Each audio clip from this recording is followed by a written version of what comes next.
예, 우리 함께 말씀 보도록 하겠습니다. 사무엘하 2장 30절 말씀입니다. 사무엘상 2장 30절 말씀.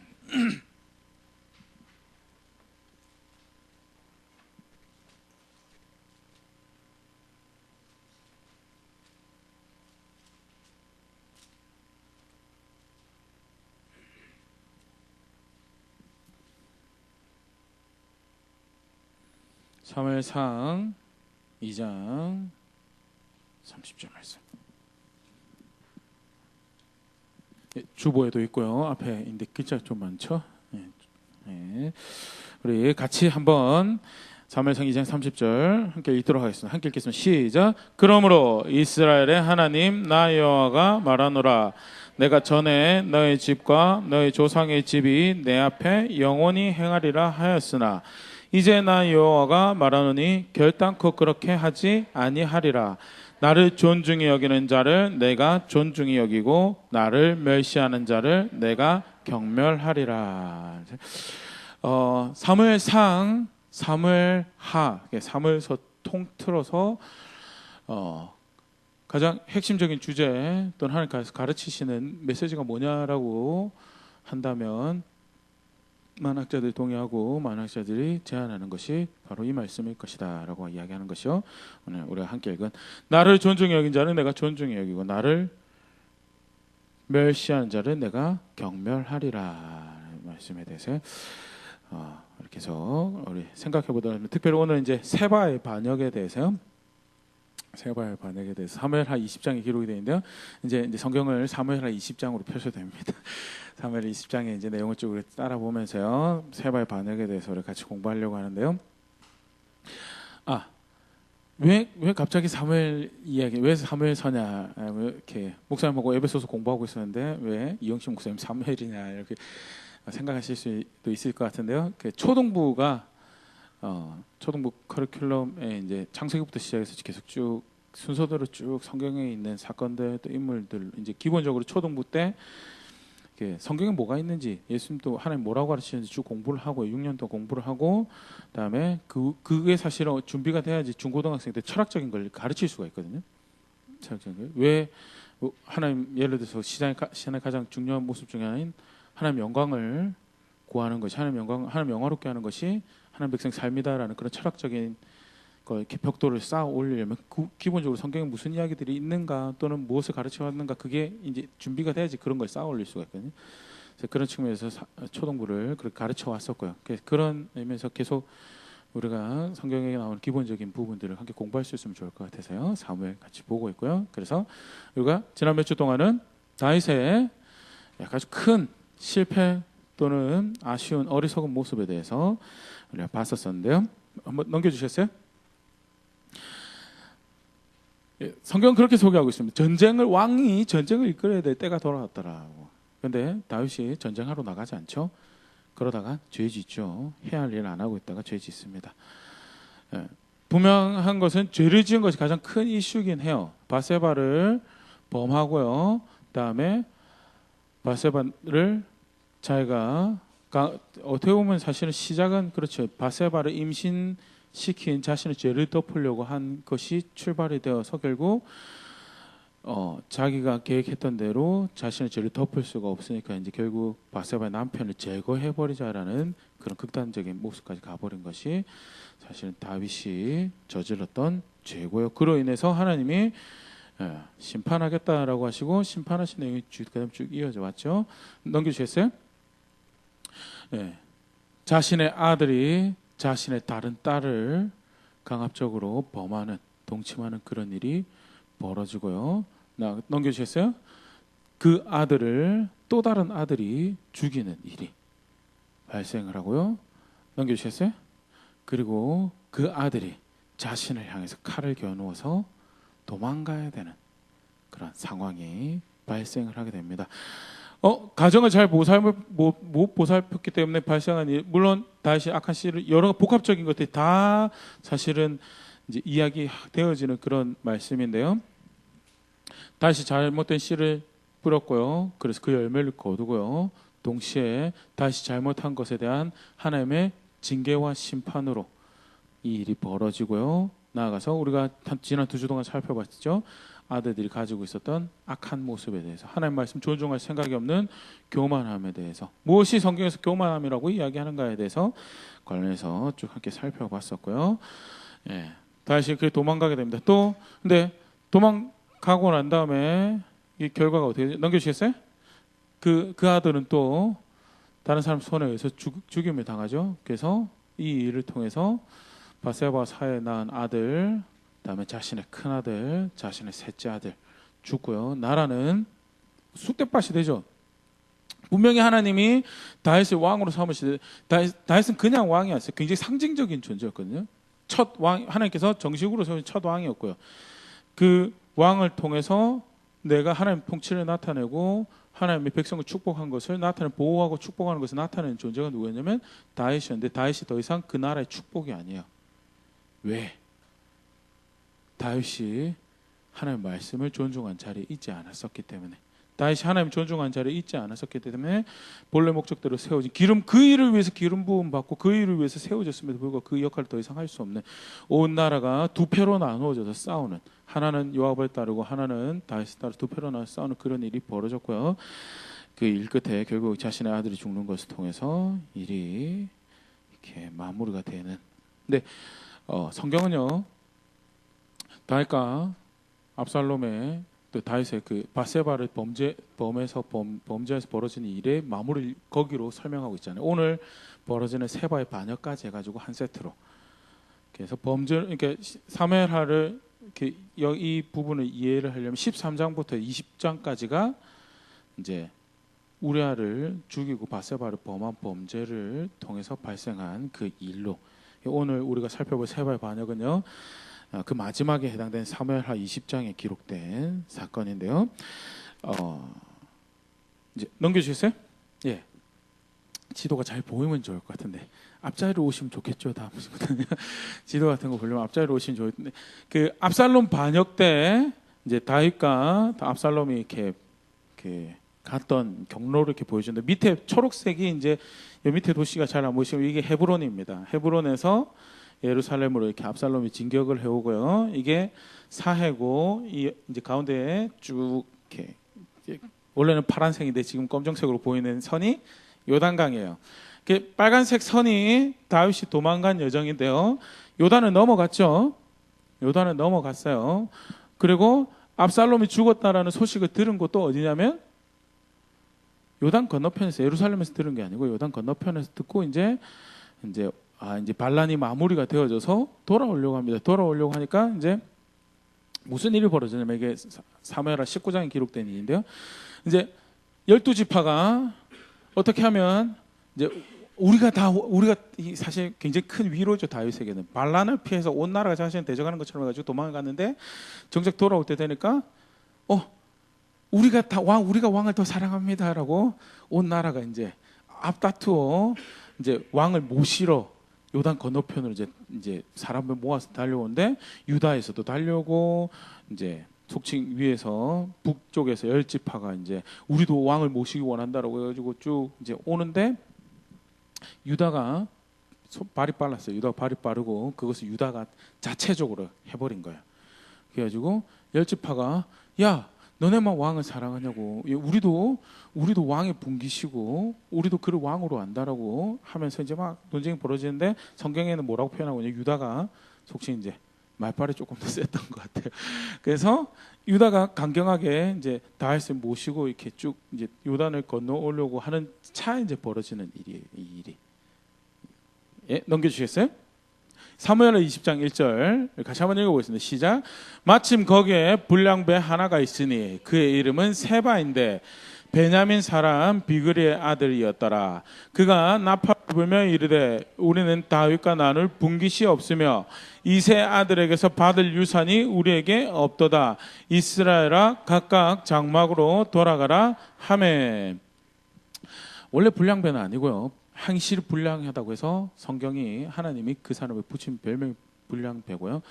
저 정도 이야기를 할 수 있는 자리에 있었던 사람으로 학자들은 해석을 합니다. 그래서 다윗의 군대에 그냥 이게 쫄병 정도가 아니라 호령을 할 수 있는 장교급 이상의 존재였을 거라고 추정을 하면서요. 이제 사실은 이제 마음이 삐뚤어진 거죠. 그런 갈등 가운데 사실은 성경은 우리가 볼 때는 아이 그래 세바 네가 좀 마음이 상했던 모양이구나라고 이스라엘 네가 북이스라엘 네가 마음이 상했던 모양인데 우리끼리는 이해해 줄 수 있는 일인데 그거는 성경에서는요 네가 하나님보다 더 자비롭다라고 이야기하는 불법이고요. 사실은 하나님이 기름 붓고 하나님 선택한 왕에 대해서 세바가 삐뚤어지기로 작정을 하고 하나님을 대적하는 자리에 간 모습입니다. 구체적으로 세바가 한 이야기를 보면요, 여기 화면에 중간 이하 세 번째 줄부터 나오는데 우리는 다윗과 나눌 분깃이 없으며 다윗이 우리에게 줄 수 있는 유익이 더 이상 없는 것 같다라고. 이세 아들에게서 받을 유산이 우리에게 없도다. 다윗은 우리에게 더 이상 이익을 돌릴 수 있을 만한 그런 존재가 오히려 문제를 일으키고 더 이상 따를 만한 존재가 아니다라고 이야기를 하는 그런 상황이거든. 그러면서 뭐라고요? 나뿐만 아니고 야 너희도 다 돌아가라라고 선동을 하는 굉장히 악한 모습이 사실은 우리 조금만 더 유심히 생각해 보면 우리가 사실 많이 마주한 또는 이야기 들어본 모습으로 보여진 게 혹시 생각나시는 장면들이 있으신가요? 가장 사실은 첫 번째 생각할 수 있는 모습은요 12 정탐꾼 넘겨주시겠어요? 예, 뒤로 한번 하나 더 넘겨주시겠어요? 하나 더 예, 12 정탐꾼 같이 한번 읽어보겠습니다. 시작. 이스라엘 자손 앞에서 그 정탐한 땅을 악평하여 이르되 우리가 두루 다니며 정탐한 땅은 그 거주민을 삼키는 땅이요 거기서 본 모든 백성은 신장이 장대한 자들이며 33절 보여주세요. 예, 같이 읽겠습니다. 시작. 거기서 네피림 후손인 아낙 자손의 거인들을 보았나니 우리는 스스로 보기에도 메뚜기 같으니 그들이 보기에도 그와 같았을 것이니라. 하나님은 선택을 했어요. 이것이 너희에게 가장 축복이고 내가 이것을 통해서 너희에게 은혜를 베풀 것이다. 그것이 선택한 땅이 가나안 땅이에요. 그래서 선택한 존재가 누구였어요? 다윗이었죠. 다윗이 물론 잘못했어요. 그럼에도 불구하고 하나님이 그를 왕위에서 패하겠다라는 이야기를 단 한 번도 한 적이 없어요. 그러면 어떻게 해야 돼요? 왕이에요. 그리고 적어도 그렇기 때문에 질서를 존중하는 것이 있어야 되고 만약에 불편한 마음이 있으면 정말 불편해서 못 견디겠다 그러면 뭐가 정직하고 의로운 건가요? 다윗에게 직접 찾아가서 왕이 제가 마음이 불편합니다라고 일을 어떻게 이렇게 하셨습니까라고 이야기하는 것이 사실 정직하고 정의롭고 의로운 거예요. 그런데 어떻게 하죠? 나팔을 불러요. 나팔을 불어서 자신의 관심 집중하고 그러고 난 다음에 백성들로 하여금 하나님이 선택한 저 사람은 더 이상 우리에게 유익이 아닙니다. 하나님이 복을 주시겠다고 은혜를 베푸시겠다고 한 저 존재는 더 이상 우리에게 은혜가 되지 않습니다. 오히려 우리는 망할 것입니다. 우리는 여기서 이제 다른 리더를 세워서 우리의 유익을 구해야 됩니다. 민수기 벌어지는 똑같죠. 12 정탐꾼 뽑아서 40일 동안 그 땅을 사사시 보게 했습니다. 이것이 내가 너에게 은혜를 베풀 적과 꿀을 땅이다라고 이야기했는데 그 정탐꾼들이 돌아와가지고 뭐라고 이야기해요? 이것은 선물이 아니고 이것은 우리를 죽게 만드는 것입니다. 자기 마음대로 판단하고 자기 마음대로. 하나님은 뭐라고 그러는데 거기 들어가는 것이 살 길이라고 그러는데 그것이 내가 너에게 은혜를 베푸는 여정의 도착지라고 그렇게 인도해 가시는데 그것이 저 이상 자기 눈에는 어리석은 주보를 잠깐 보시면요 자신의 판단으로 손익을 결정하죠. 하나님 백성은 어떻게 살아가는 게 하나님 백성이죠? 하나님 말씀하신 거 순종하는 게 그게 나의 가장 큰 이익이에요. 그것을 하지 않는 게 손해고요. 간사한 방법, 강교한 방법으로 대놓고 속이는 건 아니지만 상대방의 눈을 어둡게 해서 돈을 벌 수 있는 방법, 돈을 많이 거둘 수 있기 때문에 나의 유익이라고 생각하는 거예요. 그것은 하나님 백성의 삶이 아니에요. 하나님 백성은요 이것이 하나님 보실 때 옳은 방법인지 하나님 보실 때 의로운 방법인지 정당한 방법인지 내가 혹시 하나님 말씀을 거스려서 상대방의 피를 흘리도록 만들어서 내 이익을 탐하는 방법은 아닌지에 대해서 늘 고민하면서 자신의 경제활동을 해야 되는 것이 대표적인 예를 들면요 그게 하나님 백성이 자신의 이익을 구하는 방법인데 세바는요 자신이 판단했어요. 이 다윗은 더 이상 따를 만한 은혜의 통로가 아니다. 더 끔찍한 것은 그것을 그래서 그다음 페이지 넘겨주시겠어요? 민수기 14장 4절인데 같이 한번 읽어보겠습니다. 시작. 이에 서로 말하되 우리가 한 지휘관을 세우고 애굽으로 돌아가자 하매. 다윗 말고 다른 왕이 필요하다라는 것이 우리가 다윗에게 떠나자라는 이야기. 너무나 사실은 똑같은 모습을 보여주고 있는, 하나님을 불신하고 있는 모습을 보여주는 게 다윗의 대적한 세바의 어리석은 모습으로. 사실 비슷한 모습이 민수기에만 있는 게 아니죠. 또 하나 더 생각을 해보면 넘겨주시겠어요? 백성이 하나님에게 왕을 세워달라고 할 때 요청도 보면요, 사실 동일한. 같이 한번 읽어보겠습니다. 시작. 백성이 사무엘의 말 듣기를 거절하여 이르되 아니로소이다. 우리도 우리 왕이 있어야 하리니. 넘겨주시겠어요? 우리도 다른 나라들 같이 되어 우리의 왕이 우리를 다스리며 우리 앞에 나가서 우리의 싸움을 싸워야 할 것이니이다 하는지라. 백성들이, 사무엘의 아들들이 잘 못했어요. 사실 그건 사실이에요. 잘 못했는데 그것을 빌미 삼아서 뭘 요청하냐면 왕을 세워달라고요. 근데 우리 잘 기억해야 되는데, 왕을 세워달라는 요청 자체가 틀린 것은 절대 아닙니다. 신명기 17장에도 하나님은 이스라엘에도 왕정을 세울 계획을 하고 계셨고요. 성경은 하나님이 준비한 왕은 누구였다고요? 다윗이었다고. 이제 그래서 룻기에, 사사기 바로 이후에 룻기에 하나님은 그 왕을 준비해 오셨고, 그리고 사무엘에 가면 그 왕을 세울 계획을 하고 계셨는데, 백성들이 사무엘의 아들들이 삐뚤어진 모습을, 이제 뇌물을 받고 사실 재판을 공정하게 하지 않아요. 그 모습 보고 우리에게도 왕을 세워달라고 하는데, 그 왕은요, 왜 하나님이 그 왕을 세워달라는 이야기가 나를 버렸다라고 이야기하면, 사무엘이 그 다음에 이야기하죠. 17장, 신명기 17장에서 이야기하는 왕정의 모습과요, 사무엘상 8장에 이야기하는 왕정의 모습이 달라요. 왜? 이스라엘 백성들은 다른 왕을 요구하고 있거든요. 하나님이 주시겠다는 왕이 아니고요, 다른 왕을 요구해서. 어떤 왕이냐고요? 그것을 간단하게 볼 수 있는 게 뭐냐면 8장 20절에 다른 나라들 같이 되어서, 다른 나라들 같이. 하나님은 어떤 왕을 세우기 위해, 대표적으로 신명기 17장에서 하나님이 세우신 왕은, 왕이 즉위식을 하고 나면 뭐 해야 돼요? 제사장 불러다가 제사장 앞에서 율법책을 등사해야 되죠. 그래서 그 사본을 가지고 계속 아침에도 읽고 저녁에도 읽고 해서, 그래서 어떻게 해서든 그 통치하는 것이 그 말씀에서 어긋나지 않도록 해야 되는, 수고를 해야 되는 것이 하나님이 세우시기 원하는, 목적하시는 왕이었어요. 그런데 이 이스라엘 백성들이 원하는 왕은요, 다른 나라들 왕처럼 자신들 대신해서 싸워주고 좀 규모 있게 만들고, 조직하고 규모 있게 만들어주는 그런 왕을 원했었죠. 그러니까 그 왕을 세우면 그 왕은 너의 아들을 종삼을 것이고, 그 왕을 세우면 그 너의 딸들을 종삼을 것이고, 그 왕을 세우면 너의 땅을 뺏어서 자기 목적을 위해 사용할 것이고, 그렇기 때문에 너희가 반드시 후회할 것인데, 너희가 그렇게 해서 후회할 때 나는 듣지 않을 것이다 라고 하나님이 사무엘을 통해서 이야기해요. 그럼에도 불구하고 백성들은 뭐예요? 거절해요. 우리는 듣지 않겠습니다. 우리에게도 왕을 세워주세요. 뭐 한 거죠? 하나님이 지금까지 인도해 오셨던 모든 은혜를 부정하고요. 그래서 다른 나라 같은 왕을 세워달라고. 굉장히 무서운 이야기인데요, 똑같은 짓을 하는 게요, 세바의 이야기. 하나님이 다윗을 통해서 행하셨던 일, 그리고 다윗을 통해서 행하실 일들, 그것이 우리에게 유익이 되지, 나에게 유익이 되지 않을 것 같소이다. 더 이상 그를 왕으로 모시는 일은 손해입니다라고, 우리 떠납시다라고. 사실 이제 노트에는 기록하는데, 사실 더 무서운 세바의 악한 것은요, 선동했다는 거예요. 선동했다. 그것을 나팔을 불어서요, 선동을 하고요. 비슷한 생각을 가지고 있었겠죠.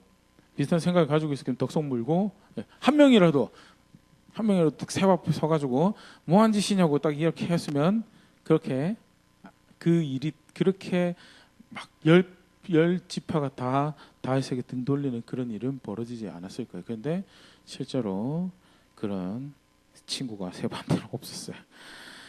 예, 뭐 여담이지만 그게 성도의 교제죠. 악한 생각을, 악한 말, 알아고 말할 때 그것을 지켜줄 수 있는 게 그게 성도가 교제, 그 교회의 교제인데요. 예, 그럼 넘어가겠습니다. 그렇게 해서 반란을 일으킵니다. 반란을 일으켜서 이제 돌아가요. 이제 무리를 이끌고 돌아가는데요. 다윗이 이때 이제 그 아마사라는 장수를 선택을 해서 가서 이 반란을 진압할 군대를 꾸려라라고 이야기를. 근데 이 아마사가 사실 누구냐면 압살롬을 편들었던 장수예요. 아마사가 압살롬을 편들었던 장수인데 다윗이 용서를 해요. 그리고 요압을 성경의 표현이길 요압을 대신하여 그 자리에 세워요. 아마사를. 그리고 아마사에게 그런 명령을 해요. 이 일이 조급하니 3일 안에 군대를 모집해서 반란군을 쫓아가라라고 명령하는데 사실 굉장히 아름다운 이야기고 좋아요. 근데 이제 아마사가 군대를 3일 안에 모집을 못해요. 여러 가지 요인이 있는데 대표적인 이유 중에 하나가 학자들이 이야기하는 것이 모집하려는 군대가 사실 요압의 사람들이었기 때문에 아마사가 모집하기가 힘들었다라고 이야기를 하는데요. 아마사가 제때 시간을 맞춰서 3일 만에 나타나지 못하니까 다윗이 그러면 요압의 형제였던 아비새에게 명령을 내려서 아마사가 늦으니 네가 데리고 있는 군대를 가지고라도 움직여라라고 이야기를 해요. 그래서 이렇게 일종의 리플레이스가 되고 또 협력이 되는 거죠. 그런데 요압이 그 틈을 타요. 근데 사실 우리가 다윗의 얘기를 좀 이렇게 익숙하면 요압이라는 이름이 다윗에게는 굉장히 큰 이름이거든요. 다윗의 큰 조력자고 큰 힘이었고 요압의 다윗의 칼과 같은 다윗의 용사라고 일컬어질 때 빠지지 않는 이름이 사실 요압인데 왜 이토록 중요한 일에 다윗이 요압을 뺐는가? 왜 뺐냐면 요압이 말을 안 들어요.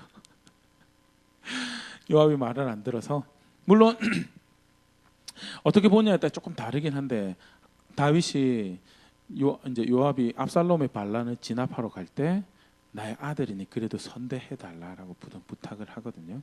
그런데 어떻게 하죠? 요압이 압살롬을 죽여버리거든요. 압살롬을 죽인 이유에 대해 학자들이 여러 가지로 생각을 합니다. 반란의 왕에게 대적하는 반란의 무리였기 때문에 당연히 죽여버려야지 싹을 제거하는 또 다른 문제의 싹을 제거해버리는 그래서 충성된 모습이었을 거다라고 이야기를 한 분 계시고요.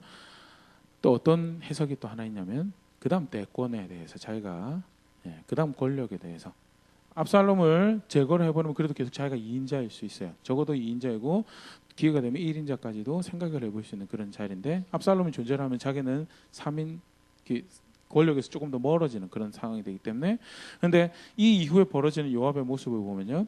권력을 굉장히 탐했던 것 같아요. 실제로 아브넬을 사울의 장수인 아브넬을 사실은 다윗이 좋은 관계를 만들어서 사울의 세력을 그대로 싹 흡수를 하려고 했는데 그 아브넬을 누가 죽이죠? 요압이 죽여요. 왜? 살려두면 자기랑 이렇게 자리 다툼을 해야 되는 존재이기 때문에 그래서 미리 제거를 해요. 이 아마사 같은 경우도 왕의 은총을 입고 있지만 그럼에도 불구하고 자기 권력에 해가 된다고 생각했기 때문에 이 아마사를 여기서 제거를 이게 다윗이 아비새를 세워서 가는데 요압이 거기 따라옵니다. 따라와 가지고요. 굉장히 사실 교묘하게 죽여요. 칼을 이제 보통 오른손으로 쓰잖아요. 그래서 왼손이 칼이 있을 경우에 이제 상대가 이제 싸움을 할 의도가 없다라고 생각을 하는 것이 일반적이거든요. 그래서 뭐 조선 시대나 일본 같은 경우에 보면 칼을 이쪽에 차고 있으면 칼을 오른손으로 바로 뽑을 수 있기 때문에 주의 대상이 되지만 칼을 이쪽에 차고 있으면 싸울 의도가 없는 걸로 이렇게 파악을 했었던 그런 문화가 있거든요. 요압이 칼을 꺼내 들었다가 슬쩍 땅에 흘려요. 그러고 나서 아비새 앞에서 왼손으로 칼을 이렇게 딱 집어들거든요. 이게 성경 기록이 있습니다. 성경 왼손 딱 칼을 드니까 아비새도 그렇게 요압이 칼을 들고 있는 거에 신경을 별로 안 쓰고 형제요 하고 이제 그리팅을 하는 거예요. 근데 요압이 그때 아마사를 찔러서 죽여. 성경은 뭐라고 표현하고 있냐면 두 번 찌를 것도 없이 한 번에 완전히 죽었다라고 기록을 하고 간사하게 자기 목적을 위해서 서슴지 않고 자기가 생각하는 이익을 위해서 다른 사람을 속이고 죽일 수 있는 어리석으며 이 사건의 기록이 되고 얼마나 그것을 위해서 눈이 멀어 있는 요압인지를 사실 확인을 할 수 있는 것이요. 넘겨주셨어요? 실제로 다윗이 이 요압이 아마사를 죽인 거에 대해 책임을 이때는 못 묻습니다. 여러 가지 정치적 복합적인 상황이 있어서 못 묻는데요. 근데 솔로몬한테 죽으면서 유언을 남기기를요. 요압을 편하게 죽도록 하지 말라고 그 죄에 대해서 책임을 물으면서 두 가지를 이야기로 뭘 이야기를 하냐면 아브넬을 죽인 거예요. 수르의 아들 요압이 내게 행한 일 곧 이스라엘 군대의 두 사령관 넬의 아들 아브넬과 에델의 아들 아마사에게 행한 일을 네가 알거니와 그가 그들을 죽여 태평시대에 전쟁의 피를 흘리고 전쟁의 피를 자기의 허리에 띤 띠와 발에 신은 신에 묻혔으니라고 하면서요. 이제 그 다음 해에 편하게 죽도록 하지 벽발에 편하게 죽도록 하지. 근데 사실 굉장히 너무나 이렇게 명백한 게 있잖아요. 저렇게 권력 욕심이 있으니까 바른 선택을 못 해요. 자신의 이익을 위해서. 결국 요압이 누구 편을 드냐면 아도니아의 편을 들죠. 아도니아의 편을 들어서 솔로몬에 의해서 제거 대상이 돼요. 그래서 솔로몬이 이제 아버지가 죽고 난 다음에 이제 그 정리를 왕 자리를 이제 정리를 할 때 사실 제거를 당하게 되는 게 요압인데요. 네, 그 어리석은 모습을 다시 볼 수 있는 게 세바의 이 기록에서요. 하나님이 세바의 반역을 소개하면서 똑같은 어리석음이 세바에게 또 요압에게 있었다는. 어떻게 보면 그 다윗 뭐 이렇게 인간적으로 설명하려면 다윗이 틈을 열어준 거 아니냐 그런 것도 이렇게 생각해 볼 수 있거든요. 왜냐하면 다윗이 압살롬 반역이 일어났을 때 사실 적극적으로 대처하지 못했던 부분에 대해서 요압이 대처했던 부분들에 대해서 그러니까 요압 입장에서는 왕이 너무 물러 터져가지고 내가 깨끗하게 하지 않으면 이 다윗은 자기 왕자리 못 지킬 것 같다는 그런 망고 인간의 이해를 섞인 이야기를 할 수 있는데 분명한 것은 자신의 왕을 존중하지 않았고요. 왕의 명령을 존중하지 않았고요. 왕의 선택에 대해 존중하지 않았고요. 자신의 이익을 탐했던 부분에서 요압의 어리석음이 세바의 어리석음과 함께 소개가 되어지고 있습니다. 그렇게 해서 이제 성경은 조금 더 그 다음 이야기 조금 더 소개를 하고 있어요. 요압이 아마사를 죽이고 나니까 이스라엘 진영 중에서 다윗의 진영 안에서 지금 피부름이 일어나고 사령관이었던 아마사가 피를 흘리고 누워 있는 거야. 그럼 어떻게 됐어? 이제 분란이 일어나고 이제 이게 뭐냐라고 이야기가 됐어요. 요압의 사람 중에 하나가 그 옆에 서서 요압을 사랑하는 자가 누구냐라고 하면서 교묘 여론을 이렇게 싹 해가지고 요압을 따르라 이래가지고 원래는 죄송합니다. 다윗이 임명한 사령관 누구였어요? 아마사고 그 다음에는요 아비새였죠. 근데 그 상관이 없어요. 요압을 사랑하는 사람 누구냐 해가지고 요압이 결국 군대를 이끌고 가서 반란군을 진압을 하러 갑니다. 더더군다나 저기 자기 욕심이 있어요. 눈이 어떤 학자는 그렇게 얘기해요. 무턱대고 만든 사람, 무턱대고 충성하는 사람이 정말 위험한 사람일 수 있다. 실제로 이제 그 모습을 볼 수 있는 게 어디냐면 이제 넘겨주시겠어요? 네. 이제 저 밑에서부터 예루살렘부터 반란군이 해가지고 쭉 올라오면 저 북쪽까지 올라가가지고요. 벳마가 아델이라는 곳에 아벨에이라는 곳에 이제 세바가 숨어 들어가지고 요압이 이제 그곳까지 쫓아가서 전쟁을 하는데, 요압이 얼마나 사실은 이제 이거를 맹목적으로 이렇게 따르고 다윗의 의도와 상관없이 맹목적으로 따르고 있었냐면 벳마가를 이제 포위를 합니다. 포위를 하고요. 뭐 예를 들어서 일반적으로 전쟁을 하면 어떻게 하죠? 가지고 맨 처음에 말 태워가지고 누구 보내죠. 그래가지고 항복해라. 항복하면 조건이 이러고 주동자 몇 명만 죽이고 살려줄 테니까 나머지 다 항복해라라고 그러고 해서 실제로 이제 이런 뭐라고 하죠? 대화로 전쟁을 끝낼 수 있는 다툼을 끝낼 수 있는 걸 시도를 하죠. 근데 성경은 그걸 이야기하고 있잖아요. 요압은 가자마자 뭐 했냐면 토성을 쌓았어요. 토성을 쌓고 성벽을 무너뜨리고 군대를 이끌고 그 도시 안에 진입을 하려고 했어요. 그럼 뭐예요? 요압의 의도가 뭐예요? 죽여버리려고요. 그런데 세바는 반역을 했다 치더라도 또 그를 따랐던 악한 사람들이 있다 하더라도 저 성은 사실은 누구 땅이에요 지금? 이스라엘 땅이고 이스라엘은 누가 이스라엘이 주신 땅이에요? 하나님이 이스라엘이 주신 땅이고 하나님의 백성이 살아가고 있는 땅이에요. 근데 요압은 여기 눈이 멀어버렸어요. 그래서 저기 가서 다 죽여버리려고 토성 쌓고 성벽을 허물려고 지금 저 일을 하고 있는데 그 일을 본 벳마가 아벨의 이름도 없습니다. 이름도 없는 한 여인이요 이제 등장을 합니다. 등장을 해서 성경은 뭐라고 표현하면 지혜 있다라고 표현하는데 뭘 지혜? 세바와 요압의 어리석음과 반대로 지혜로운 여인이 하나 있었다라고 이야기하면서 이렇게 소개를 하고 있는데요. 예, 그 여인이 이제 요압 앞에 나오죠. 요압 앞에 나와서 무슨 일이냐라고, 누가 책임자냐, 내가 대화를 하기 원한다라고, 이야기를 하기 원한다고 나와서, 그래서 요압이 어디 있느냐 해서 내가 요압이다라고 해가지고 요압이랑 여자가 이야기를 한대요. 그다음 넘겨주시겠어요? 여자가 이렇게 이야기합니다. 같이 한번 읽어볼게요. 시작. 나는 이스라엘의 화평하고 충성된 자 중 하나이거늘 당신이 이스라엘 가운데 어머니 같은 성을 멸하고자 하시는도다. 어찌하여 당신이 여호와의 기업을 삼키고자 하시나이까. 예, 먼저 자신을 이렇게 소개하죠. 나는 이스라엘의 화평하고 충성된 자 중에 하나이거늘. 그래서 학자들이 이 여인에 대해서, 이 여인이 지혜 있는 모습에 대해, 지혜로운 모습에 대해 설명해서 가장 먼저 이야기하는 것이요, 하나님에게 충성된, 하나님에게 친실한, 또 다르게 표현하면 하나님 말씀에 신실한 여인이었다. 그다음 두 번째 여인의 지혜에 대해서 보면서 어떻게 설명을 하고 있냐면, 그 페이지 계속 보여주시겠어요? 예, 당신이 이스라엘 가운데 어머니 같은 성을 멸하고자 하시는도다라고요.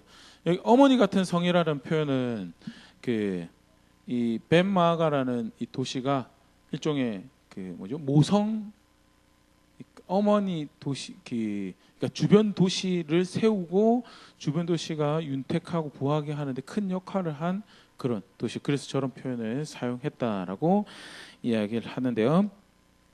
실제로 뭐라고 표현하면 멸하고자 한다라는, 이제 학자들이 컨스타블 특히 이제 이 부분에서 세세하게 얘기를 하는데, 문제가 발생을 했어요, 맞죠? 문제, 요압이 다짜고짜 와서 성을 쌓아서 성벽을 무너뜨리려고 하는데 헛된 구원에 대해서 귀를 기울일 수 있다는, 늘 사실은 그럴 수 있는 부분에 대해서 실제로 다윗을 대적해서 다윗의 곁에 떠난 지파가 10지파였어요. 그게 이제 19장에 보면 그 열에 대해서 이야기가 나오는데 10지파가 떠나거든요. 그러면 아무리 요압이 와서 둘러싸고 있어도 어떻게 되죠?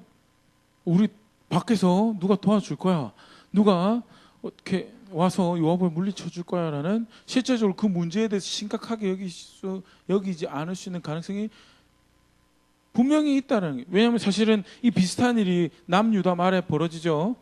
느부갓네살 왕이 예루살렘을 둘러쌌어요. 예루살렘을 둘러싸고 항복해라, 항복하면 살려줄 게 아닌데 항복 안 하면 다 죽일 거다라고 하는데 어떻게 해요? 시드기야가 항복 안 하고 버텨요. 그러면서 예레미야를 잘 불러요. 야, 예레미야, 하나님 뭐라고 하시더냐? 하나님 항복하라고 했는데 하나님 항복하면 산다고 그랬어요. 그래? 내가 항복하면 이스라엘 백성들이 나를 조롱하지 않을까? 같이 항복한 관료들이 나를 무시하지 않을까?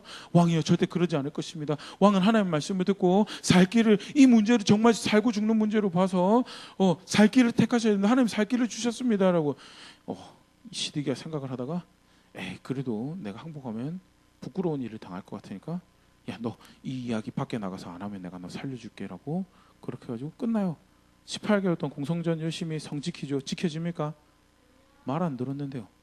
말 안 듣는 지켜줍니까? 문제를 가볍게 여겨서 그때 살 길이라고 주어진 하는 말씀 안 들어요.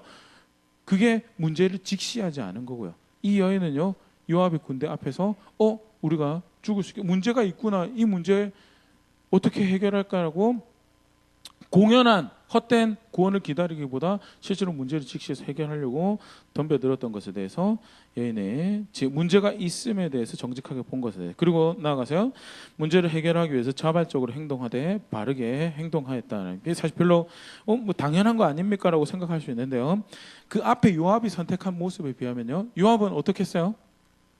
바로 칼을 들고 나왔죠. 이 여인은요, 여인은 대화를 하면서 바르게 행동을 하면서 자신의 문제에 대해서 접근해서, 이것은 문제가 있지 않습니까? 라고 하면서 사용한 표현이 뭐냐면, 당신이 어찌하여 여호와의 기업을 삼키고자 합니까? 당신 이곳이 어딘 곳이지 않습니까? 라고, 사실 비슷한 모습이 누구 이야기를 사실 연상할 수 있는 모습이 있냐면 아비가일이 어찌하여 하나님 선택한 당신을 그렇게 스스로 더럽히려고 합니까? 여기도요, 하나님 기업을 어찌하여 삼키려고 합니까? 라고 하면서 지혜롭게 이야기를 하고요. 사실 요압이 그런 의도는 아니잖아요, 맞죠?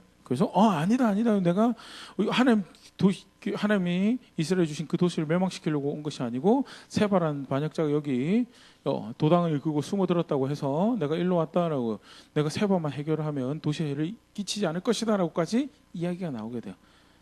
그러고 난 다음에 그러냐고, 그러면 내가 그 일을 처리하겠노라라고 해서 여인이 직접 가서 백성들에게, 도시 사람들이 얘기를 하고 세발을 붙잡아서 목을 베어서 요압에게 내어주죠. 그리고 요압은 그렇게, 그래서 컨스타블이 마지막 여인의 지혜에 대해서 이야기하면서 책임감 있게 끝까지 성취한 것에 대해서, 누구에게 맡겨버리고 그 일이 어떤 식으로 되는지에 대해서 마치 자기 말고도 누군가 해결할 수 있는 것처럼 그렇게 하지 않고 실제 그 문제를 직시하고 자발적으로 행동하면서 동시에 그것을 책임감 있게 성취한 모습에 대해서, 그것이 여인이 이렇게 보여준 지혜로운 자세인 것이, 궁극적으로 그 여인이요 하나님 앞에 충성된, 그렇기 때문에 그 일을 그렇게 자발적으로 한 모습에 대해서 기록가 앞에 세바와 요압과는 다른 모습을 보여주는 것이 오늘 본문에서 또 볼 수 있는 모습인데요. 사실은 굉장히 큰 역할을 했어요. 일단은 광기죠. 이 요압은 지금 어떻게 해서든 목적이 뭔지는 잘 정확하게 사실은 본문에서 표현하고 있지 않지만 이미 자기 욕심에 눈이 이렇게 멀어가지고 아마사도 제거를 하고, 그리고 군대를 이끌고 가지고 무슨 짓을 할지 모르는 그 광기 앞에서 사실 그 광기를 막아내고요, 자신을 보호하고 자신의 가족들과 자신의 도시를 보호하고, 나아가서 이 여인이 또 보호한 게 어떤 게 보호를 했냐면 다윗의 통치 또는 다윗의 명성을 보호했어요. 실제로 요압이 사고 친 거지만, 요압이 사고를 쳤을 경우에 누가 해를 입게 되죠? 다윗이 명령을 내려서 도시를 하나 쑥대밭으로, 그것도 블레셋의 도시도 아니고 암몬의 도시도 아니고 모압의 도시도 아닌 이스라엘 도시를 짓밟았다라고 이야기가 되면 큰 문제가 될 것인데요. 하나님의 말씀이 신실했다, 하나님한테 충성됐던 한 여인의 지혜를 통해서요, 놀라운 은혜입니다. 사실은 다윗이 각색했나요? 다윗은 절대 각색도 생각할 수도 없는 이 모든 일이, 다윗이 보이지 않는 이 곳에서 아마사도 죽고, 다윗이 보이지 않는 곳에서 전쟁도 이렇게 해결되는, 누가 개입하신 거예요? 결국 하나님이 결국 개입하셔서. 그런데 사실은 그 모습에 대해서 이 본문이 또 중요하게 사무엘하 20장에 기록하고 있는 모습이 아닌데, 다윗의 회개가 기록이 되어 있습니다. 구체적으로 그가 어떻게 무슨 용서를 구하고 그런 모습이 아니고요, 실제로 그가 얼마나 모세의 율법을 쫓아서 자신의 삶을 구별하려고 선택했는가를 보여준 장면이 나오는데요. 넘겨주시겠어요? 예, 넘겨주시겠어요? 같이 한번 읽어보겠습니다. 시작. 다윗이 예루살렘 본궁에 이르러 전에 머물러 왕궁을 지키게 한 후궁 10명을 잡아 별실에 가두고 먹을 것만 주고 그들에게 관계하지 아니하니 그들이 죽는 날까지 갇혀서 생과부로 지내니라. 한국말 누앙스가 조금 다윗이 굉장히 모진 짓을 한 것처럼 이렇게 보여지는 아닌가요? 죽는 날까지 갇혀서 생과부로 지냈더라라고 하면 맞죠? 한국말 누앙스 좀 부정적인 느낌이 드는데요. 사실은 이게 다윗이, 어떤 학자 표현은 그래요. 다윗이 모세에게 주신 하나님의 말씀의 정신에 부합하는, 얼마나 그것과 연합하는 선택을 했는가를 보여주는 모습. 실제로 어떤 말씀을 지킨 건가 하면요, 넘겨주시겠어요?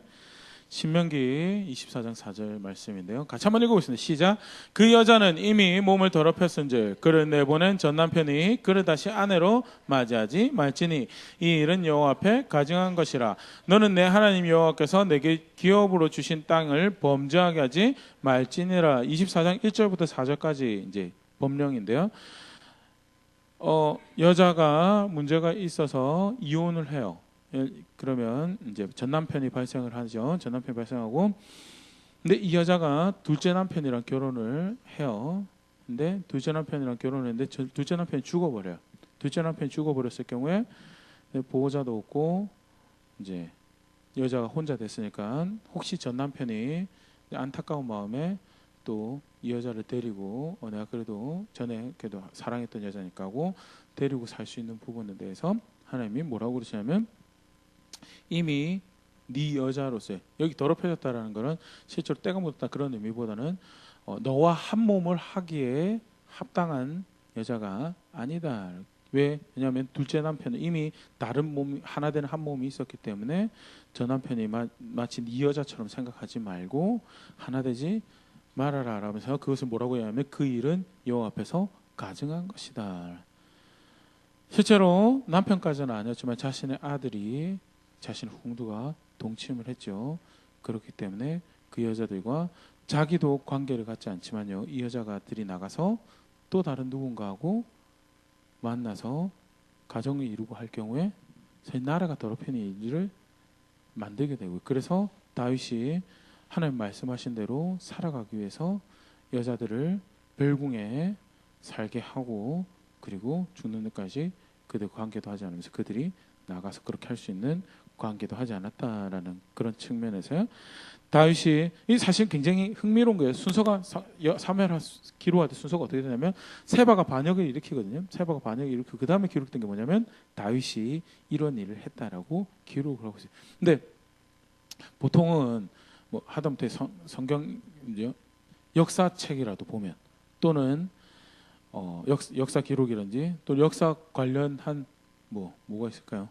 소설이라도 본다고 역사책 차이가 났겠네요. 역사책 본다고 쳤을 때 반란이 벌어지면 뭐가 기록이 돼야 돼? 그 다음에 반란의 내용이 기록이 되든지 아니면 어떻게 그것을 진압하는 그 과정이 정치적으로 어떻게 했는지 그게 기록이 돼야 사실은 그게 마땅한 순서인데 성경을 어떻게 기록하면 세바 반역했는데 그 다음에 다윗이 뭐 했냐면 뜬금없이 다윗이 뭐 했냐면 예루살렘 돌아와가지고 자기 후궁들 별궁에 가두고 생가부 만들었더라 기록하고 있는 거예요. 왜 이걸 성경에 하나님이 이걸 이야기하셨는가요? 문제가 발생을 했는데 다윗은 그 문제에 대해서 지금까지 벌어졌던 모든 문제에 대해서 자기가 스스로 이제 돌이키는 어디로 돌아가는 거예요? 하나님 말씀으로 돌아가는 거예요. 하나님 본래 본 백성들에게 주셨던 그 말씀으로 어떻게 살아야지 바른 것인지 어떻게 하는 것이 깨끗한 것인지 어떻게 하는 것이 옳은 것인지 말씀하신 그 말씀으로 돌아가서 내가 선택해야 될 것을 선택한다. 여담이지만 사실 실제 다윗이 삶을 조정했던 것이 굉장히 큰 조정이었던 것 같아요. 나중에 늙었을 때 나이가 들었을 때 이제 속칭 이제 옆구리를 따뜻하게 해줄 젊은 여인을 하나 데리고 오죠. 근데 이렇게 성경 유심히 보면요, 이렇게 그 여인이 수종드는 몸이 불편했기 때문에 수종드는 것까지는 다윗이 받았던 것 같아요. 그럼에도 불구하고 잠자리는 함께하지 않았더라라는 것이요. 실제 이 다윗이 후궁을 추궁이 아닌데 저 오타입니다. 추궁이 아니고 후궁입니다. 후궁을 별궁에 가뒀다는 것이요. 단순히 내 아들하고 동침한 여자들이니까라고 해서 떼어놓았던 것이 아니고요. 자신의 이전의 삶에서 잘못했던 삶의 모습, 구멍났던 자신의 삶의 모습에서 돌이키는 결단과 선택을 나름 조정하는 모습을 했던 거고요. 그게 하나님 앞에 회개로 여기죠. 그래서 다른 것도 아닌 세바의 반역 다음에 누군가 그를 대적해서 문제를 일으켰다는 그 다음에 소개하고 있는 것이 다시 그것을 바로잡기 위한 선택의 출발을 자신의 삶이 하나님 말씀에서 떠난 부분을부터 거기서부터 시작을 해서 조정을 하기 시작했다는. 그리고 이제 해서 아마사를 세우고 그 아마사는 요압에게 의해서 죽고 요압의 반란군이 가서 지혜로운 여인을 만나서 문제가 이렇게 해결됐더라라고 소개를 하면서 세바의 반역이 이렇게 마무리가 되어집니다. 장면을 함께 살펴봤는데요. 다시 한번 볼 수 있으면 좋을 것 같아요. 무엇이 잘못된 선택인지, 무엇이 어리석은 건지 좀 다르게 표현하면 사실은 또 다른 교만의 모습을 보는 겁니다. 손해와 이익을 판단하는 것은 누가 판단하는 거죠? 하나님 판단. 내게 가장 이익이 되는 것을 누가 판단해서 내게 줄 수 있어요? 나는 못해요. 그렇게 따졌을 때 사실은 예수님을 복이라고 생각하는 것은 굉장히 힘들어져요. 이해가 되시나요? 내가 판단했을 때 예수님은 가끔은 힘든 것도 주시고 지기 힘든 짐도 주시고 어려운 환경도 주시고, 그런데 사실은 무엇보다도 그런 걸음들 하나하나가 어디죠?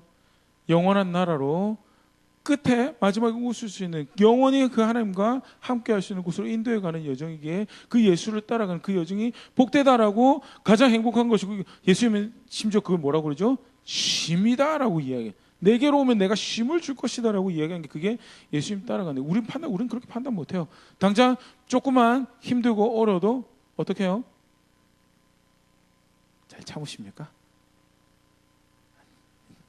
부끄럽지만 저도 그렇지가 않아서요. 네. 너무나 쉽게 불평하고 원망하고 더 어떻게 하면 좀 더 편한 게 어떻게 보면 좀 더 쉬운 게 찾아볼까? 어떻게 하면 좀 더 쉽게 내가 땀 흘리지 않고 누군가를 이용해서 그래서 좋은 거 많이 만들어내잖아요. 도구도 많이 만들어요. 근데 그게 인간의 욕심인데요. 아니요. 사람은 자신의 진정한 이익을 판단할 눈도 없고요, 마음도 없어요. 그래서 하나님 백성은 무엇으로 살아가는 거라고요? 하나님을 믿고 그래서 그 말씀을 따라 사는 것이 가장 이익으로. 왜? 하나님이 나를 그렇게 사랑하신 분이죠. 하나님이 그렇게 나를 도움이시고 이익이 되고 구원이 되고 생명이 되기 때문에 그렇게 하나님 선택해서 하나님 말씀 따라 살아가는 그것이 최고의 이익인데 그렇게 하지 않는 거 또 다른 교만이고 가데스 바네아에서 눈앞에 약속한 땅을 두고 돌이킬 수밖에 없었던 고름을 만든 것이 오늘 세바가 보여주는 사울이라는 왕을 뽑아서 하나님은 하나님의 왕을 준비했는데 그토록 아픈 역사를 다시 걸었던 이스라엘의 역사가요. 사실은 여기서 또 이야기하고는 우리의 어리석음. 절대 그렇게 선택해서는 안 된다는 너의 삶을 요압도 비슷한 거죠.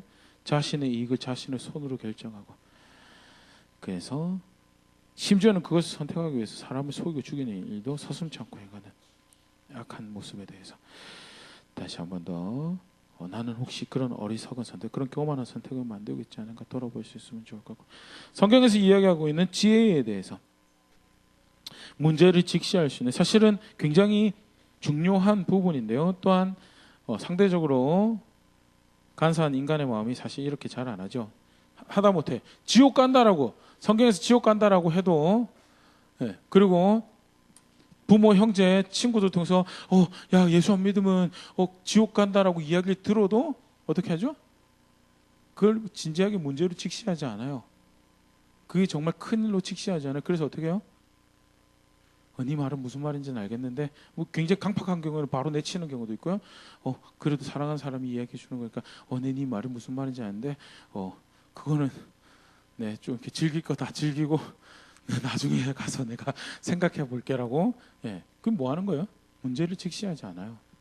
문제를 문제로 여기지 않는 모습을 보는데 하나님이 문제가 있다라고 하는 거에 대해서 문제를 직시할 수 있는 것이 그것이 실제로 살 길로 나갈 수 있는 굉장히 첫걸음이다라는 거에 대해서 다시 한번 볼 수 있으면 좋을 거예요. 그런 은총을 어떻게 보면 문제가 또 발생했기 때문에 다윗은 굉장히 어려울 수 있는데요. 사실은 이 사건을 통해서 하나님이 여전히 나를 선택하시고 나를 왕으로 삼으셨구나라는 걸 확인할 수 있는 사건이에요. 다윗은 명령은 본인이 칼 들고 나갈 정신도 없어요. 왜냐하면 아들이 죽은 지 얼마 안 됐고요. 본인이 간신히 그 도피해서 돌아온 지 얼마 안 된 상황이기 때문에 본인이 직접 한 걸 할 수 있는 그런 경황도 아니었어요. 그럼에도 불구하고 하나님은 자신이 기름 붓고 왕 삼은 사람에 대해서 돌보시더라라는 거예요. 그리고 실제로 그 은총이 있는 자리, 그 인자하심이 있는 자리에 내가 있겠습니다라고 한 선택이 사실 다윗의 선택이었고요. 그 가운데 그런 놀라운 은혜로 인도하신 분이 계시더라라는 것이 또 보일 수 있는 장면이고요. 또 사실 세바의 사건을 보면서 절대 간과할 수 없는 이제 오늘 마지막 보려고 그러는데요. 이 문제가 왜 일어났느냐? 왜? 물론 세바가 잘못한 게 있습니다. 세바의 악함도 있지만 궁극적으로 이 문제가 왜 벌어졌느냐? 아까 시작할 때 잠깐 이야기 드렸지만요. 하나님은 이 사건을 바세바의 사건의 연장선 안으로 포함해서 소개하고 있다는 거예요. 왜 이 문제가 벌어졌느냐에 대해서 결국은 여호와의 말씀에 따르지 않은 다윗의 악한 씨앗으로 이 일이 벌어졌다는 거예요. 한번 넘겨주시겠어요? 하나 더 넘겨주시겠어요? 하나님이 다윗을 정죄하신, 너 죄지었다라고 이야기하실 때요, 나단을 통해서 이야기하시는 거 같이 한번 읽어보겠습니다. 시작. 그런데 어찌하여 네가 여호와의 말씀을 업신여기고 나 보기에 악을 행하였느냐? 내가 칼로 햇사람 우리아를 치되 암몬 자손의 칼로 죽이고 그의 아내를 빼앗아 네 아내로 삼았도다. 하나님 그냥 악하다라고 이야기하지 않아서 뭐라고 이야기하시면서 악하다라고 이야기하시죠? 여호와의 말씀을 업신여겼다. 문제의 근원은요, 여호와의 말씀을 업신여긴 거예요. 우리 이번 주도 묵상하셨죠? 토닥가지고 묵상하신 분은 분명히 보셨을 텐데요. 금송아지 만든 궁극적인 문제가 뭐예요? 목이 곧아서요, 하나님 말씀을 들을 생각이 없는 삶의 자세가 하나님 지적하십니다. 금송아지도 문제예요. 그런데 금송아지보다 하나님 더 근원적으로 다루고 있는 문제가 있었어요. 뭐 때문에 못 가겠다라고, 같이 못 가겠다라고 이야기하면요, 말 들을 생각이 없는 사람들이라서, 내 말을 들을 생각이 없는 사람들이라서 내가 같이 갔다가는 이 사람들 다 죽이겠다는, 같이 못 가겠다는 거예요. 여기도 문제가 뭐냐면요, 여호와의 말씀을 업신여겼어요. 그것을 삶의 방편으로, 내가 내 삶의 모습에 순간순간 반드시 채워넣어야 될 유일한, 나를 살릴 수 있는 유일한 길로 그것을 무장해가고, 그래서 쉽나요? 사실 안 쉽죠. 혹시 새로운 습관을 이렇게 들이려고 이렇게 노력을 해보신 기억이 있으신가요? 뭐 야채를 먹는 것도 그렇고 운동을 하는 것도 그렇고, 습관을 들이려면 어떻게 해야 돼요? 맨 처음에 치열하게 싸워야 되거든요. 치열하게.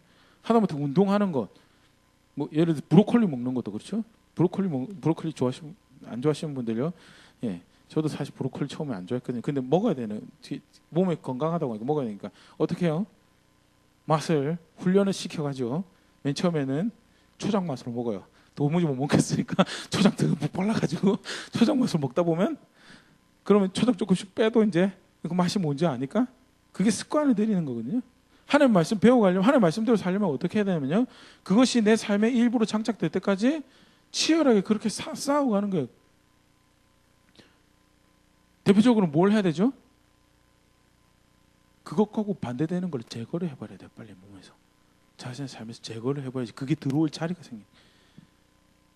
그게 들어올 자리가 없는데 어떻게 끼워넣어요? 그걸 내가 예를 들어서 이 여자 저 여자 다 만나는 것이 나의 즐거움을 위한 삶이다라고 이렇게 장착을 딱 하고 있는데, 반대로 간음하지 말고, 그래서 자기도 지키고 다른 사람의 가정들도 지키고 다른 사람 아내 남편 지켜줘야 되는 삶을, 두 개가 어찌 같이 가요? 하나 가려면 하나를 제거해야 되거든요. 그러면 하나님 말씀을 따라 살려면 어떻게든 반드시 이거는 없애버려야 되는 거예요. 제거하고 죽여가고 미워하고 싫어하고 그런 싸움을 해가면서 실제로 이것이 장착되도록, 그걸 안 한 게 뭐라고요? 네가 내 말씀을 업신여겼다. 문제는요, 거기 있었고요, 그것의 열매가 오늘 벌어지는 일이고, 마지막으로 한 가지 더. 궁극적으로 왜 업신여겼나요? 왜 업신여겼나요? 해야 할 일을 안 하고 있어서요. 해야 할 일을 안 하고 있어서, 책임 맡은 자리 지키고 있지 않아서요. 여러 가지로 해석을 할 수 있는데요, 경건의 자리 지키지 않는 것도 사실 그럴 거예요. 아버지 자리, 남편 자리 지키지, 내가 아버지인데 내가 남편인데, 그러면 여담으로 여자 만나는 것만 해도 그럽시다. 내가 아버지인데 남편인데 자기 역할을 하는 곳이 충실하고 있으면 다른 여자 만날 시간이 있나요? 없죠. 아내하고 아이들 돌보기도, 자기 가정 건사하기도 얼마나 분주하고 바쁜데 그걸 할 시간이 어디 있어요? 자기 취미생활을 하는 것도 간신히 거의 없죠. 20년 동안 취미생활 못했다고 이야기하시는 분들, 아버지들 여기 계신 분들 다 공감하시잖아요, 맞죠? 20년 남편이랑 아버지로 살고 나서 보니까 제 취미가 뭔지 모르겠습니다라고.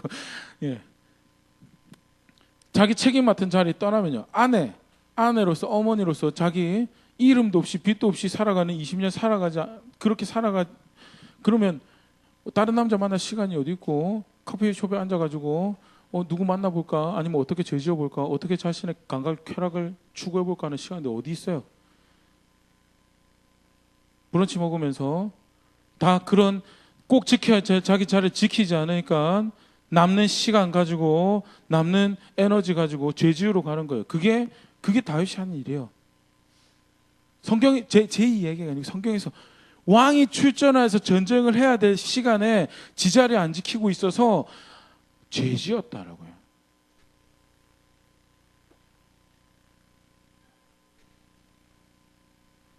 문제의 근원요? 문제의 근원 그렇게 해서 결국 존중해야 될 하나님의 말씀 존중하지 않는 자세를 가지고 있던 것이요. 그렇게 해서 나라를 쑥대밭으로 만들고 축복의 통로로 하나님이 자신을 세워놨는데 그 기능을 역할을 할 수 없고 오히려 악의 축이 되었죠. 요 다마 몇 년 동안은 하나님 백성들도 하지 않는 다말의 이야기죠. 이 일이 어찌 이스라엘 중에 가능한 일입니까? 오레비에 정말 당신이 나를 원하시면 아버지에게 이야기를 하십시오라고 이야기하는 그 상황에서 그렇게 하나님 축복의 통로로 세워놨던 그 다윗의 집안에서 이스라엘 중에서는 벌어져서는 안 되는 일이 벌어지고 형제가 또 다른 형제의 칼을 대하고 그 칼이 아버지를 향하게 되고 나라가 두 조각이 나서 싸우게 되는 그런 일들이 왜 벌어졌느냐. 하나님은요. 뭐 다른 본문은 모르겠어요. 이 본문은 분명히 이야기하고 있는 게 다윗이 잘못 씨를 뿌렸다는 다윗이 잘못 뿌렸고 해결하는 방법은요. 돌아오는 거예요. 본래 자리로 있어야 될 자리로 돌아오는 것이 그게 유일한 해결이고 그제서야 사실은 다윗이 수습할 정신도 없는 그 상황에 하나님의 은혜가 하나님의 인자하심이 다윗을 지켜가는 것을 분명히 볼 수 있는 사건이 세바의 반역이라는 이 사건인데요. 말씀 가지고 한번 돌아볼 수 있으면 좋을 것 같습니다. 어리석은 자리에 있지는 않았었는지 악한 열매를 거둘 수밖에 없는 씨앗들을 나 자신의 삶뿐만 아니라 우리 가정에 우리 자녀들의 앞길에 뿌리고 있지는 않았었는가. 나는 정말 자녀를 사랑한다고 하는 그 일이 알고 봤더니 자녀를 사랑하는 게 아니었구나라는 혹시 그런 자리에 있지는 않았었는지 그런 부분들 다시 오늘 말씀 가지고 돌아볼 수 있으면 좋을 것 같고요. 혹여 있었던 부분이 있다면 뭐가 돌이키는 건가에 대해서 다른 게 돌이키는 게 아니고요. 물론 입술의 고백도 굉장히 중요하지만 하지만 돌아가서 하나님 법과 하나님 규례에 그 정신에 입각한 삶을 살아가야 되는 거죠. 그래서 그 말씀에 따라서 무엇이 정한 것이 무엇이 옳은 것이 무엇이 거짓된 것이고 무엇이 버려야 되는 것 더러운 것인지에 대해서 구별해 가는 걸음을 걸으며 자신도 보호할 뿐만 아니라 자신의 사랑하는 사람들 뿐만 아니라 다른 사람들도 그렇게 지켜가는 그런 삶을 살아 그게 회개다라는 것에 대해서 간단하게 살펴봤는데요. 하나님 여전히 놀라운 분이세요. 하나님 여전히 은혜로우신 분이시고요. 기름 붓고 부르셔서 성령 안에 그리스도 안에서 우리를 축복의 통로로 사용하기 원하시고요. 그렇게 사는 영광을 나타내는 그 당시에는 다윗의 이야기지만 우리는 지금 저 예수 믿는데 기름 부음이 뭔지 몰라요. 아무도 안 계시라 생각되는데 성령 안에서 하나님께서 그 일을 하시기 위해서 그리스도 안에서 제사장과 선지자와 왕의 사역으로 초청하시고요. 하나님 영광을 드러내시는 일 성도를 통해서 하시는데요. 내가 선택해야 될 삶의 모습이 어떤 것일까? 무엇이 내 가족을 위한 내 사랑하는 사람들을 위한 축복의 자리에 내가 있는 것일까? 그런 부분도 한번 생각해 볼 수 있으면 좋을 것 같고요. 돌아가야 될 곳이 있다면 돌아가십시오. 지금이라도 늦지 않습니다. 돌아가서 필요한 습관들, 필요한 삶의 단편들을 다시금 자신의 삶에 채워넣고 하나님의 원하신 열매들 맺어갈 수 있는 그런 제가 될 수 있으면 좋을 것 같고요. 그런 우리 될 수 있으면 좋을 것 같습니다. 찬양하고요. 말씀 가지고